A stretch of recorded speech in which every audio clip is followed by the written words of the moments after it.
avertissement. La capsule suivante contient des rythmes barbares et de la musique satanique pouvant ne pas convenir à des amateurs de Céline, Marie-Mé, puis du chum à Fanny dans la fugueuse. La supervision d'un parent est conseillée. Merci.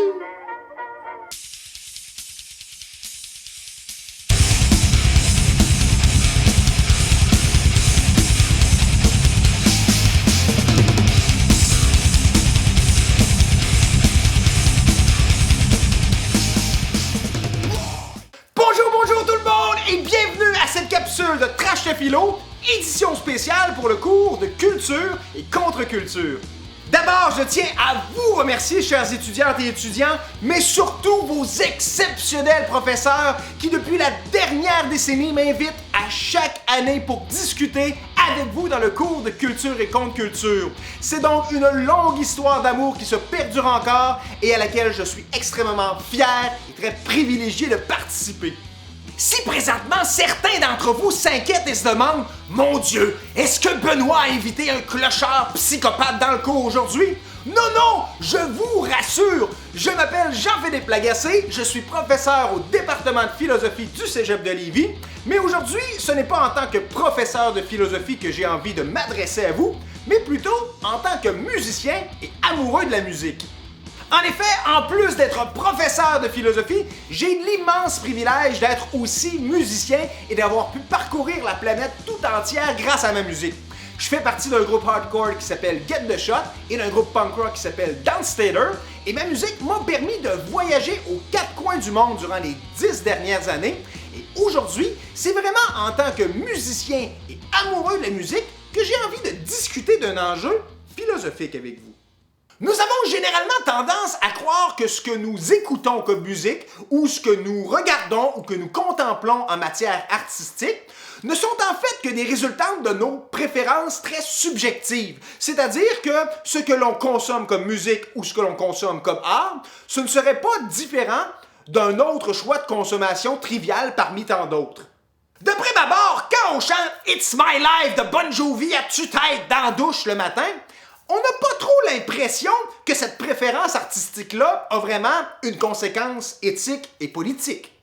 Mais aujourd'hui, j'ai envie de vous amener à réfléchir sur la possibilité que ça pourrait peut-être être le contraire. C'est-à-dire que nos choix en matière d'art puissent avoir des incidences éthiques et politiques beaucoup plus grandes que ce que l'on pourrait s'imaginer. Et afin de vous amener à réfléchir sur les incidences éthiques et politiques que peuvent avoir nos préférences artistiques, j'ai envie aujourd'hui de vous poser la question suivante. Existe-t-il une forme d'art plus authentique qu'une autre?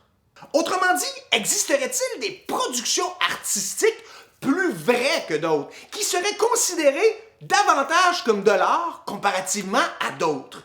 Pour vous donner un exemple concret, y a-t-il une différence entre écouter une chanson de Rage Against the Machine qui dénonce le racisme et la brutalité policière dans une chanson, par opposition à une chanson des Backstreet Boys qui se plaignent encore pour la 1001e fois qu'ils ont le cœur brisé?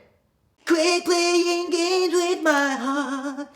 Y a-t-il une différence entre une chanson de Sarah May qui revendique le droit à la reconnaissance et la nécessité de l'égalité en société, par opposition à une chanson d'Ariana Grande qui va plutôt glorifier le fait que c'est le fun d'avoir de l'argent puis de pouvoir tout acheter quand tu veux, où tu veux? I want it, I got it, I want it, I got it. Y a-t-il une différence entre un groupe thrash metal comme Slayer qui va critiquer les atrocités de la guerre dans leurs chansons, par opposition à Justin Bieber qui va chanter des tunes de Justin Bieber? What do you mean? Dans tous les cas de figure, la question que l'on doit se poser, c'est est-ce qu'il y a certaines formes d'art qui sont plus authentiques que d'autres? De prime abord, ça ne semble pas aller de soi. On aurait tendance à croire que c'est strictement une question de préférence personnelle. Mais pourtant, il y a des philosophes qui se sont penchés sur la question et qui croient qu'au contraire, il y a des formes d'art plus authentiques que d'autres. Ce sera notamment le cas d'un philosophe allemand qui s'appelle Theodor Adorno, qui naît en 1903 et meurt en 1969. Theodor Adorno est notamment reconnu pour avoir fait partie d'un groupe que l'on appelait l'école de Francfort. Qu'est-ce que l'école de Francfort? Eh bien, c'était un groupe d'intellectuels allemands juifs qui avait pour objectif de créer ce que l'on appellera une théorie critique de la société. Ainsi, pour ces philosophes allemands, le but de la philosophie n'est plus de décrire le réel strictement, mais surtout de le critiquer, de démontrer les incohérences, les contradictions qui résident au sein même de nos sociétés et qui pourraient mettre en danger la liberté et la subjectivité humaine. Afin de remplir ce programme de recherche critique, les théoriciens de l'école de Francfort mobiliseront deux paradigmes théoriques. D'abord, le marxisme, en tant que théorie explicative de l'évolution des sociétés. Le marxisme leur permettra de démontrer comment fonctionnent les dynamiques de pouvoir entre les différentes classes de la société et surtout de critiquer le capitalisme. Et de l'autre côté, une théorie de la subjectivité humaine qui sera la psychanalyse. La psychanalyse permettra aux théoriciens de l'école de Francfort de comprendre quels sont les mécanismes qui, dans notre inconscient, nous amènent parfois à désirer davantage l'oppression plutôt que la liberté. Ce qui fait notamment l'originalité et la spécificité de Theodor Adorno et de l'école de Francfort, c'est qu'il s'agit d'intellectuels qui ont vécu de plein fouet les atrocités de la Seconde Guerre mondiale et la montée du national-socialisme. Cette expérience du fascisme et de l'extermination massive de millions de citoyens juifs d'Europe aura une incidence capitale sur la philosophie des auteurs de l'école de Francfort, mais aussi les obligera à s'exiler pendant une certaine période aux États-Unis, là où ils consolideront ce qui deviendra le cœur de leur théorie critique. Pour comprendre pourquoi Theodor Adorno s'intéressera à l'art et au rapport qu'il entretient avec la société, il est fondamental de comprendre la thèse structurante de l'école de Francfort. En effet, pendant plusieurs décennies, Adorno et ses collègues de l'école de Francfort tâcheront de démontrer l'hypothèse suivante. Selon eux, toutes les sociétés modernes occidentales contiennent des éléments autoritaires et courent le risque de basculer dans le fascisme.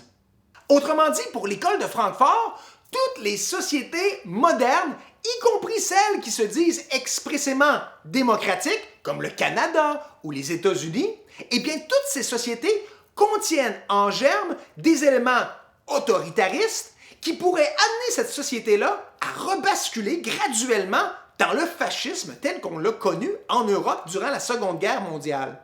Donc, pour Adorno et l'école de Francfort, même si nous avons l'impression de vivre dans une société de droit où la liberté et l'égalité c'est quelque chose d'important et où la démocratie c'est le socle même du vivre ensemble, eh bien même dans ces sociétés-là, Adorno va nous dire qu'il y a des éléments profondément autoritaristes, potentiellement fascistes, qui pourraient nous faire rebasculer dans une certaine forme de dictature qui serait au service de l'éradication de la subjectivité humaine et de la différence.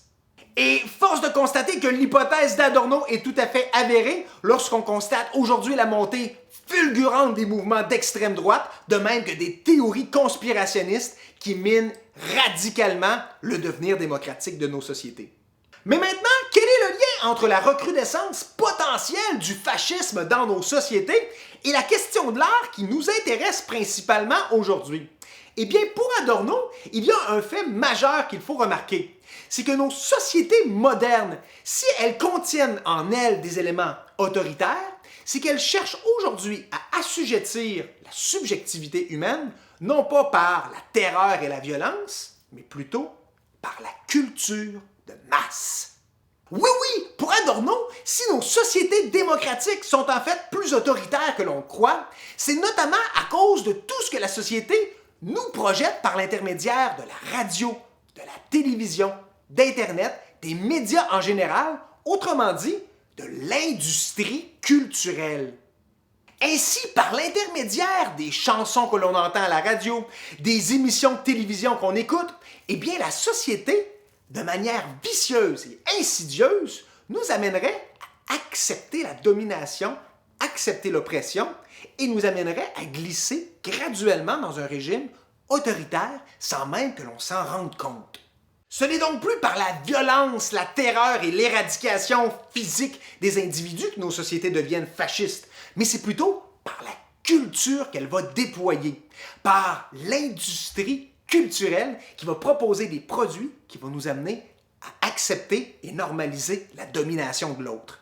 C'est donc dans ce contexte théorique très précis que Théodore Adorno va pouvoir nous proposer une distinction entre, d'un côté, l'œuvre d'art accomplie, ce qu'on pourrait appeler l'art authentique, et de l'autre, l'industrie culturelle, une forme d'art qui serait au service de la domination sociale. Essayons donc maintenant de comprendre qu'est-ce que c'est que l'art authentique exactement et en quoi le véritable art s'oppose-t-il à l'industrie culturelle. C'est Cardi B! Hey, c'est le fun que tu parles d'art pis de musique! Fait que je voulais savoir, t'aimerais-tu ça entendre ma nouvelle chanson? Wet Ass Pussy! Non merci Cardi, on a des affaires très sérieuses à discuter présentement. Ah, mon maudit! Je vais aller la faire écouter à Benoît d'abord. Il est pas mal plus fin, lui. Nous voilà maintenant en mesure de répondre à la question qui nous brûle les lèvres depuis le début de la capsule. Qu'est-ce qu'une œuvre d'art authentique? Qu'est-ce que l'art accompli? Eh bien, pour répondre à cette question, Théodore Adorno va nous fournir deux critères. Selon Adorno, l'œuvre d'art accomplie, c'est celle qui est capable de combiner en son sein deux mouvements contradictoires. D'abord, un mouvement de reconnaissance des conditions d'existence réelles, c'est-à-dire que l'art doit être d'abord le miroir des conditions sociales dans lesquelles nous vivons actuellement. Mais d'autre part, l'œuvre d'art accomplie doit aussi inclure un mouvement de dépassement de ces conditions réelles d'existence-là, mais sous une forme idéalisée. C'est ce que Adorno va appeler une promesse de bonheur. Essayons maintenant de comprendre ces deux critères un petit peu plus en profondeur. D'abord, l'œuvre d'art authentique, selon Adorno, doit comporter un mouvement de reconnaissance des conditions d'existence réelles. Autrement dit, l'art doit être le reflet des conditions sociales qui le voient naître.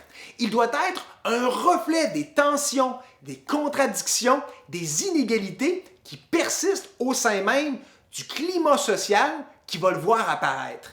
L'œuvre d'art accomplie doit donc toujours mettre en scène la réalité sociale qui la voit naître. Elle doit toujours mettre de l'avant, mettre en forme, être un témoignage des contradictions, des tensions et des problèmes qui assaillent la société. À cet égard, Adorno écrit d'ailleurs « Mais que deviendrait l'art, écriture de l'histoire, s'il rompait avec le souvenir de la souffrance accumulée ?» Donc, par exemple, lorsqu'un collectif comme NWA parle dans leurs chansons des problèmes de drogue, de violence, de brutalité policière dans leur quartier, ils font exactement ce que l'œuvre d'art accomplie doit faire d'abord, c'est-à-dire être un témoignage de l'histoire, être un témoignage des conditions sociales qu'ils voient naître. Autrement dit, ils doivent être le reflet, le miroir des problèmes sociaux qui assaillent leur collectivité.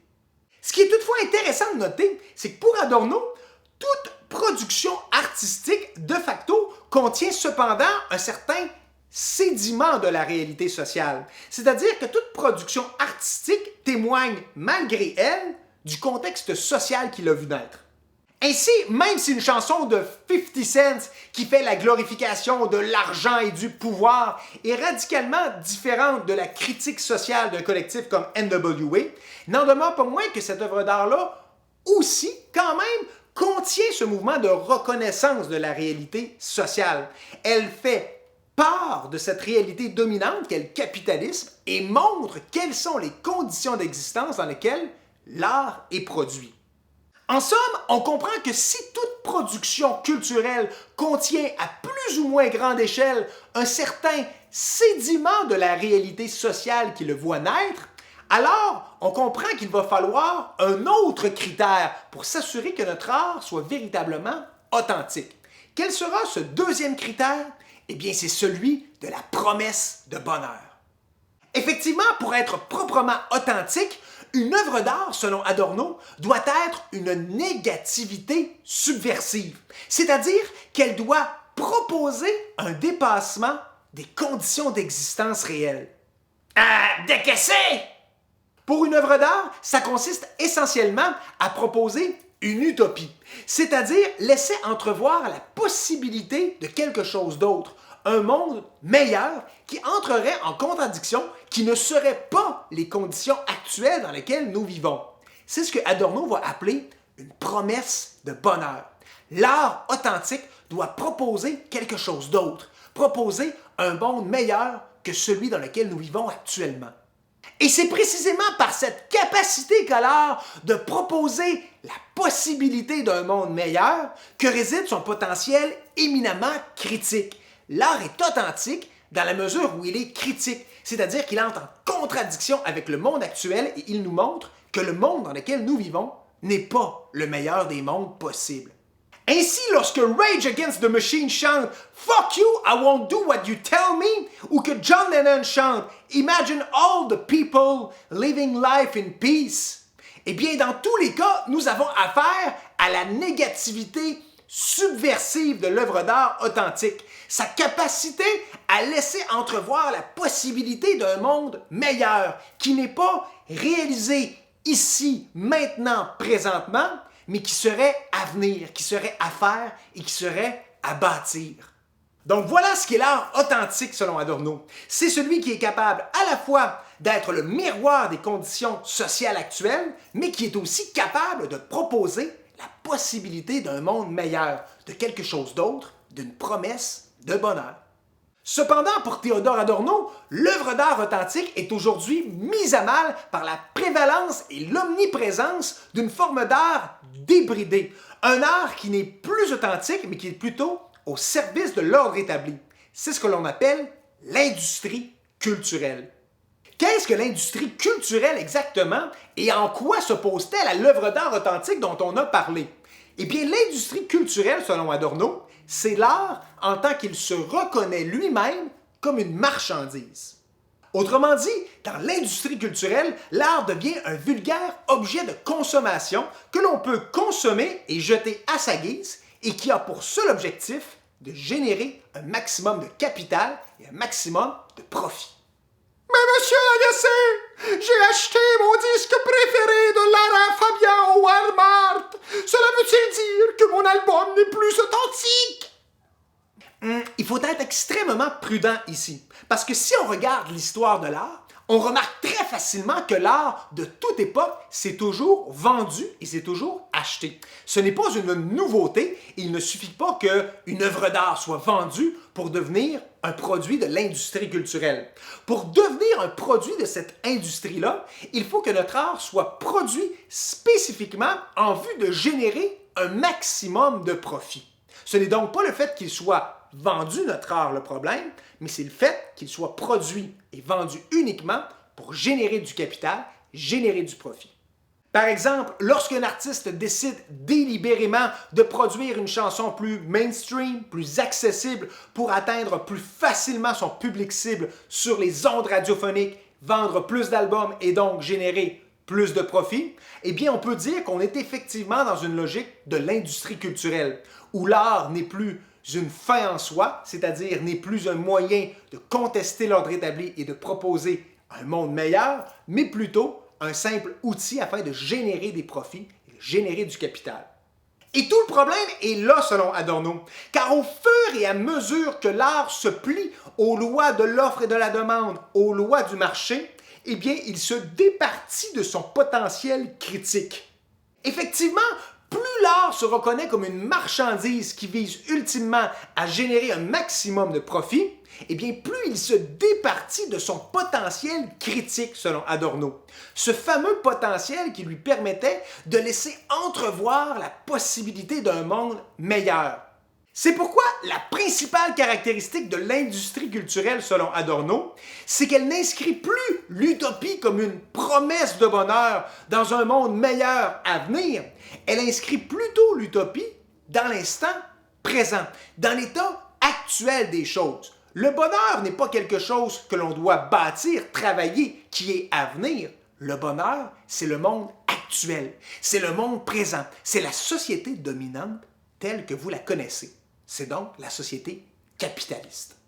L'art inauthentique, selon Adorno, celui qui se pervertit en produit de l'industrie culturelle, c'est donc celui qui inscrit le bonheur dans l'état actuel des choses. Celui qui s'inscrit dans une logique de la culture affirmative. C'est-à-dire, c'est celui qui vous dit que vous habitez déjà le meilleur des mondes et que vous n'avez pas à le changer, le critiquer ou le transformer. Vous habitez déjà le meilleur des mondes. Tout ce que vous avez à faire, c'est d'en jouir pleinement.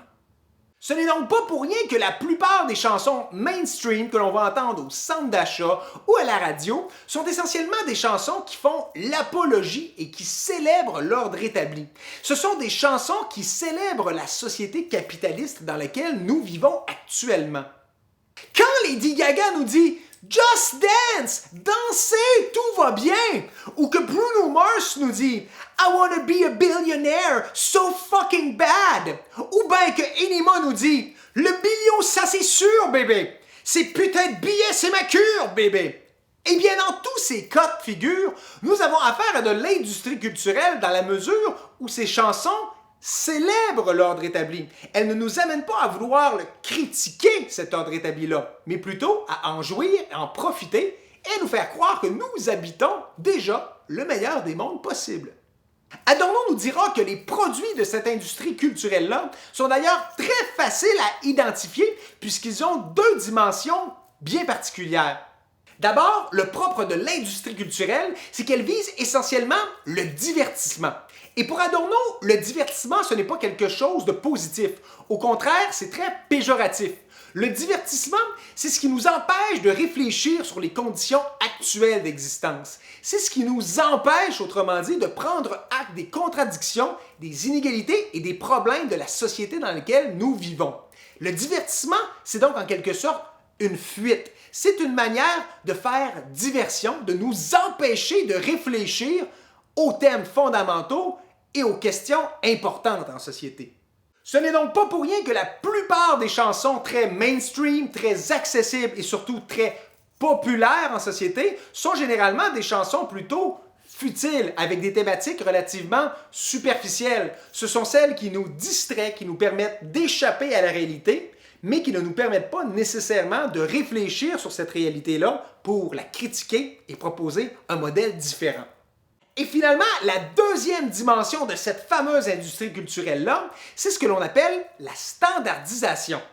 Pour Adorno, les produits de l'industrie culturelle sont très faciles à identifier. Pourquoi? Parce qu'ils sont tous standardisés, c'est-à-dire qu'ils sont tous produits selon le même moule. Ils ont donc une apparence quasi identique. Ce n'est donc pas pour rien si lorsque vous ouvrez la radio et que vous écoutez pendant une certaine période de temps la radio, vous trouvez qu'à la fin, toutes les chansons finissent par se ressembler et sonner de la même manière. C'est justement le propre de l'industrie culturelle, nous dit Adorno. Elle est standardisée. Tous les produits sont faits de manière à reproduire exactement le même effet chez l'auditeur et en plus, ils sont produits en vue de générer un certain profit.